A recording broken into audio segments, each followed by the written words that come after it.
Hello friends, welcome to our YouTube channel doctor new. दोस्तों, क्या आप जानते हैं अरस्तू ने सिकंदर को क्या सिखाया? कहानी इंसानी तारीख को कैसे बदल देती है, आइए जानते हैं इस वीडियो में। महज 32 साल की उम्र में मरने से पहले सिकंदर ने यूनान की सदियों पुराने दुश्मन फारिस को घुटने टेकने के लिए मजबूर कर दिया था और तहजीबों का मरकज खिलाई जाने वाले मशरिक की बस्ती पर हुकूमत कायम कर ली थी। सिकंदर के अजीम बनने और कामयाबी हासिल करने में उनके उस्ताद अरस्तू की तालीम को कलीदी हैसियत हासिल रही है। क्या आप जानते हैं कि अरस्तू ने सिकंदर को क्या सिखाया था? आइए जानते हैं। अरस्तू ने सिकंदर को एक कहानी सुनाई थी और ये कहानी हकीकत और फसाने की इम्तिजाज से बनी थी। ये कहानी ट्राय की जंग की कहानी थी, जिसका यूनानी शायर होमर ने अपनी रज़्मिया एल्ड में मुफस्सिल ज़िक्र किया है। ये कहानी इंसानी जज्बात का निचोड़ है। उसमें इश्क व मोहब्बत है, नफ़रत है, यह रम्ज़ के दास्तान भी है और बज़म की भी। उसमें इंसानों की कारनामों का बयान भी है और उनकी नाकामियों का माजरा भी।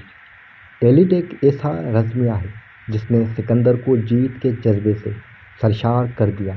उन्होंने ट्राय की जंग से यूनानी बादशाहों की यकजहती और जंगी हिकमत अमली सीखी और फिर दुनिया पर फतह हासिल की। कहानियाँ हमारी तहजीब व सकाफत में पेवस्त होती हैं। मशरिक़ से मगरिब तक और शुमाल से जुनूब तक दुनिया के हर गोशे में इंसानी तहजीब की तरक्की के हर दौर में किस्सा गोई मौजूद रही है। बचपन में हमने अपनी दादी नानी से कहानियाँ सुनी हैं। बादशाह और मलकाओं की कहानी, अलफ लैला की कहानी, 7 बहनों की कहानी, अली बाबा 40 चोर की कहानी, संदबाद की कहानी और पंतंत्रिया कलिया वदमना की कहानियाँ वगैरह। हर कहानी से हमें एक सबक मिलता है। उसके अलावा अल्फाज के ज़रिए उस दौर का खाका खींचा जाता है ताकि उस दौर की रस्म व रवाज, आदात व अतवार और दीगर चीज़ों की मालूमात मिले। किस्सा गोई का रवाज हर दौर में रहा है। अरब ममालिक में अलफ लैला की कहानियाँ रही हैं, तो इंडिया में पंचतंत्र और भीमाभारत और रामायण जैसी रस्मिया दास्तानें हैं। कहानियाँ सिर्फ किताबों की जीनत नहीं, बल्कि उनकी इंसानी ज़िंदगी में भी कदर व कीमत रही है। अरस्तू का कहना था कि अदब और कहानियाँ सिर्फ इंसानों की तफरीह के लिए नहीं, बल्कि इंसान ज़ात का सबक सिखाने और कायदे कानून बनाने में भी अहम किरदार अदा करती है। उनके अलावा शायरी इंसानी जज्बात की अक्कासी करती है और हमें बेहतर इंसान बनाने में किरदार अदा करती है। ये नहीं कि दुनिया भर में अदब की इब्तदा रज़्मिया से या उस दौर के बादशाहों की शिकस्त व फतह की कहानियों से हुई है। बहुत सी जगहों पर अदब का आगाज़ नज़म व शेर से हुआ। मसलन चीन में अदब की इब्तदा में शेर कहने का काम सिर्फ शायरों तक ही महदूद नहीं था, बल्कि आला अहदों के लिए शेर गोई का इम्तिहान देना होता था और तमाम बड़ी हुकूमती ओहदेदारों के लिए शेर कहानी और शेर फहमी की सलाहियत लाजमी तस्वुर की जाती थी। कदीम ज़माने में जापान में ख़वातीन को अदब पढ़ने की इजाज़त नहीं थी, लेकिन यहाँ जहाँ चाहा वहाँ रहा के मस्ताद पाबंदी के बावजूद दुनिया का सबसे पहला नावल टेल ऑफ गेंजी वहीं लिखा गया और उस नावल निगार मुरासाकी शेकिबो एक खातून थी। उस खातून ने अपने भाई को पढ़ते देखकर लिखना सीखा था। फिर उन्होंने तकरीबन 1000 सफ़हात का शाहकार नावल लिखा। उल क्लासिकी अदब बनाने के लिए उन्होंने अपने नावल में 800 के लगभग नज़में भी शामिल की।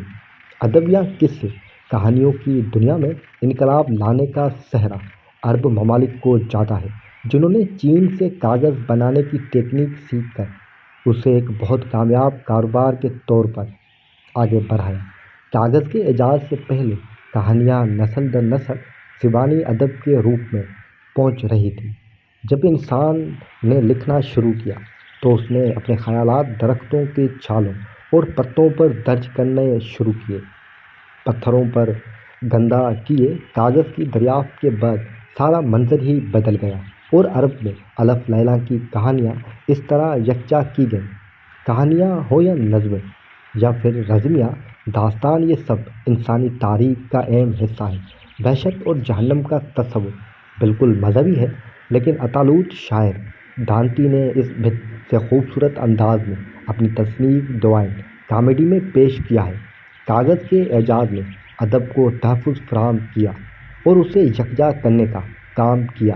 پرنٹنگ کے ایجاد سے گھر گھر پہنچایا۔ پرنٹنگ کے بعد ناول لکھنے کا رواج پروان چڑھا، خاص طور پر خواتین کے لیے ناول بڑے پیمانے پر لکھے جانے لگے۔ نئے ابھرتے ہوئے ممالک نے اپنی آزادی کے لیے جدید ناول کا استعمال کیا۔ دراصل سیاسی آزادی کے لیے ثقافتی آزادی بہت اہم ہے، اور ناول اس کی مکمل آزادی دیتا ہے۔ جو ٹیکنالوجی میں ترقی ہوئی، لوگوں تک ادب تک رسائی بھی بڑھ گئی، اس میں تعلیم کی بڑھتی ہوئی سطح نے بھی اہم کردار ادا کیا۔ زیادہ قارئین پیدا ہونے لگے تو زیادہ کہانیاں لکھنے والے بھی آنے لگے۔ آج مختلف قسم کی کہانیاں لکھنے اور پڑھنے والے موجود ہیں۔ آج ہم انٹرنیٹ دور میں رہ رہے ہیں۔ ایک کلک پر دنیا بھر کا ادب ہمارے سامنے آ جاتا ہے۔ اگرچہ تمام چیزوں کی آن لائن دستیابی کا کتابوں کی اشاعت پر بڑا اثر پڑا ہے، لیکن اس سے کہانیاں سننے اور سنانے والوں کے جنون میں کوئی کمی نہیں آئی۔ خواہ کوئی ہاتھ میں کتاب لیے پڑھتا نظر نہ آتا ہو، لیکن سب کے پاس ایسی گیجٹس ہیں جس کے ذریعے جب چاہے پڑھ سن سکتا ہے۔ لہٰذا ہم کہہ سکتے ہیں کہ ڈیجیٹل ورلڈ میں ہم ادب لکھنے کا ایک نئے آغاز کر رہے ہیں۔ زمانہ خواہ کتنا ہی کیوں نہ بدل گیا ہو، راجا رانی تبدیل ہو گئے ہوں، لیکن قصے کہانی کا دور جاری ہے، اور کہانی کی حکومت ہمارے دلوں پر قائم ہے۔ امید ہے دوستو آپ کو یہ ویڈیو پسند آئی ہوگی۔ ویڈیو پسند آئی ہو تو ویڈیو کو لائک کر دیجیے گا، اور کامنٹس میں ہمیں بتائیے گا کہ ہم کس ٹاپک پہ ویڈیو بنائیں آگے۔ ملتے ہیں اگلی ویڈیو میں۔